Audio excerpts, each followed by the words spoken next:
You're on. There's a bunch of us boys hooping them up in the Malamute Saloon, while a kid had picked up the music box, picked up a jag time too.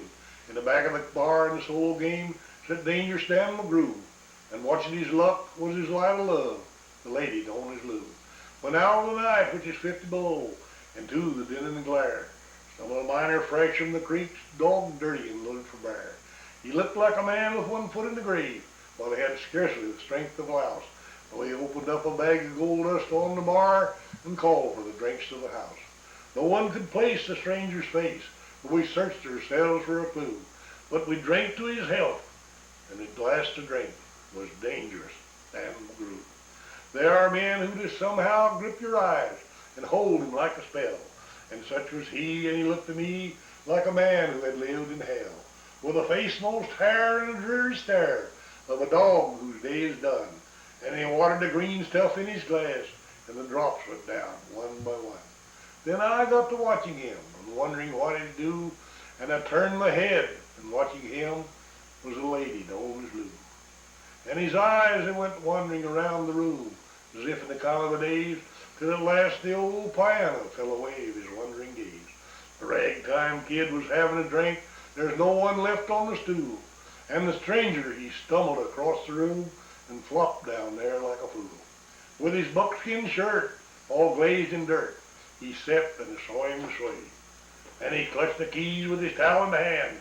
My God, but that man could play.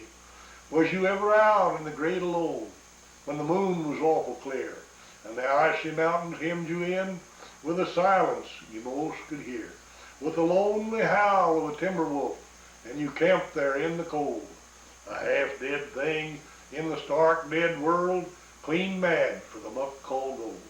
While high overhead, green, yellow, and red, the north lights sweeping Mars, and you've a hunch what the music meant, hunger, night and the stars. Hunger not of the belly kind that's banished with bacon and beans, but the gnawing hunger of lonely men for a home and all it means. A far side far from the cares that are, four walls and a roof above, and oh, so crammed full of cozy joy, and crowned with a woman's love. A woman that's dearer than all the world, and true as heaven is true. I guess I'll make a spread brazier, said Dangerous Dan McGrew. And the music almost died away, and bounced with the pent-up blood. And it seemed to say, repay, repay, and my eyes went blind with blood. And the thought come back of an ancient wrong, and it stung like a frozen lash, and the wuss wrote to kill, and the music dropped with a crash. And the stranger, he turned, and his eyes, they burned in a most peculiar way. With his buckskin shirt all glazed in dirt, he stepped and I saw him sway. And his lips went in the kind of a grin, and he spoke and his words were calm. Boys, says he, you don't know me, none of you give a damn.